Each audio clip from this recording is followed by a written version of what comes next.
So I guess at this point you have figured out that we are talking about brokenness this morning.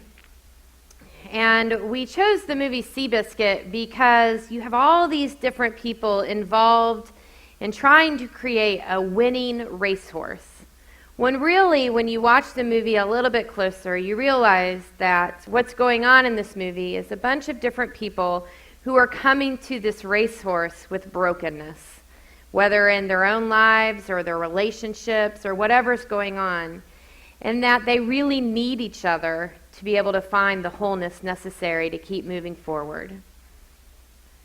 Recently, Outreach Inc. was able to partner with St. Luke's to help bring Bob Goff, who is a New York Times best-selling author of the book Love Does. Bob is also a very well-accomplished attorney who founded Restore International, a nonprofit human rights organization operating in Uganda, Somalia, and India. Love Does is a selection of crazy stories that Bob tells about his life, how he wooed his wife through peanut butter and jelly sandwiches, how he got accepted to law school in a very unorthodox fashion, and so on. These stories define his life and make him the amazing humanitarian that he is today. I had a chance to meet Bob when he came to St. Luke's to speak, and the first thing you will notice about him is that he's 6'4" and he is a presence, let's put it this way. And when you go to say hello to him and you stick your hand out to shake his hand, he completely dismisses that and takes you into a huge bear hug. And from that moment on, he's locked in to what you're saying, not the million things going around him, but what you are saying.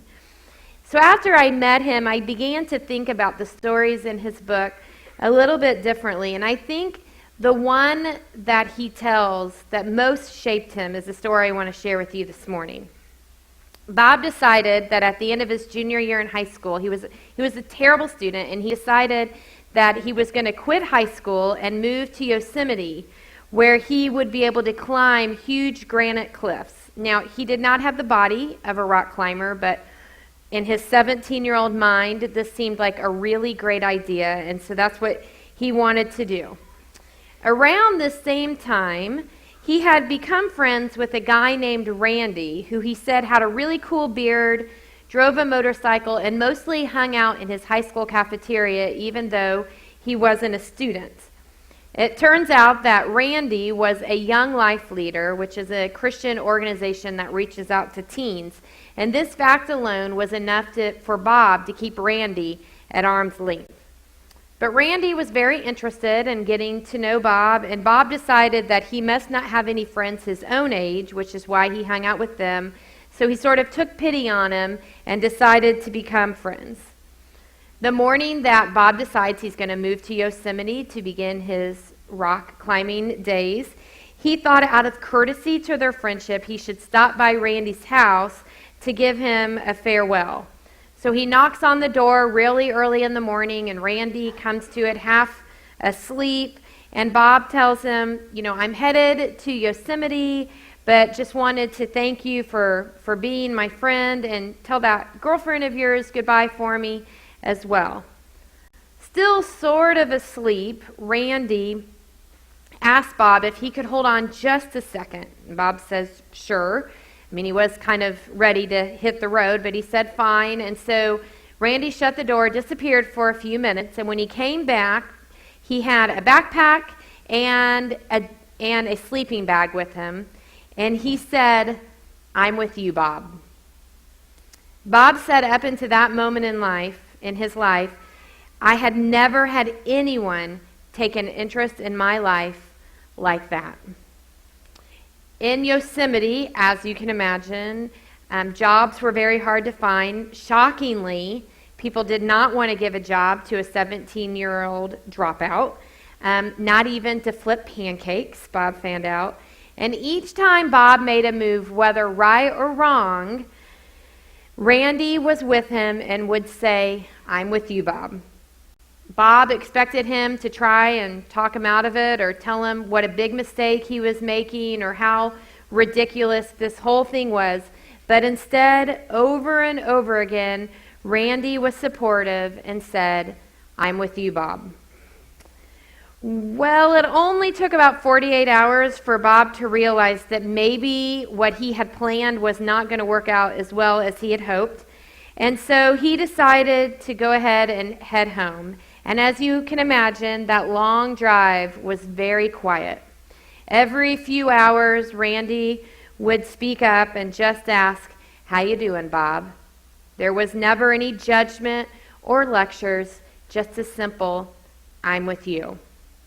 When Bob dropped Randy off at his house at this point, he felt very comfortable with him, and he followed Randy into his house and was kind of surprised that Randy's girlfriend was there. And she ran from the back of the house and threw her arms around Randy's neck and said, "Hi, honey, welcome home. It's so good to see you." And while they're kind of getting reacquainted with one another, Bob started looking around the living room and realized that Randy must have missed a birthday party while they were gone. And so he was starting to feel a little bad about that, and he looked at the gifts and noticed these are really nice birthday gifts. I mean, there's a microwave, a set of dishes, some silverware, some china, even some towels. And then it occurs to him, this wasn't a birthday party. Randy was married, and recently married. And Bob said instead of spending his early days of marriage with his wife, he spent them with me, a lost kid ready to jump the tracks. Now, can you imagine just getting married and having a teenage kid on your front porch, clearly standing on the fringes, broken, and deciding that you're going to leave your wife for a few days and head out to Yosemite on a crazy, crazy dream? This is really a lot like what our relationship is with God. God says no matter what decisions we make in our life, "I'm with you." We may make bad decisions. We may think that we are going to be lost and are on our own forever. And instead, God turns to us and says, "I'm with you." Bob has done some amazing things in his life. He has helped broker peace treaties among world leaders you would never dream would be sitting in the same room together. He has used his law degree to help imprison child slave owners in Uganda. He's written this best-selling book where all the proceeds went to build 6 schools in Uganda. And I really think had Randy said, "Bob, can we just deal with this Monday? Don't, whatever. I'm still asleep. Even if he had said, just wait till this afternoon, whatever." I really think that Bob Goff's life would have turned out completely different. And that is the amazing responsibility that we all have to help love the broken ones. Writer Anne Lamott describes grace as the glue that puts the broken pieces of our life back together. Sometimes God gives us this amazing opportunity to provide the necessary glue in another person's broken life. When I was reflecting on this sermon, I was thinking about how we always seem to talk about helping others that are broken, being there for others when they're going through really difficult times. But we don't always feel comfortable talking or allowing others to take care of us when we are broken. If we allow ourselves to be vulnerable for just a short amount of time when we are struggling, God's grace can heal us through the love of someone else. And this certainly was the case for me. As you know, I'm a pastor, and so I feel pretty comfortable praying for others or walking with others through tough stages of their life. But when I have to have others do that for me, that feels really, really hard. And about 6 years ago, I had a little boy. His name is Nathan. And I went through a terrible, terrible bout of postpartum depression. It was a dark, confusing, and very lonely time in my life. I had 2 amazing kids, healthy, perfect, a great, supportive husband, a family and friends, and all I wanted to do was get in my car and drive very, very far away.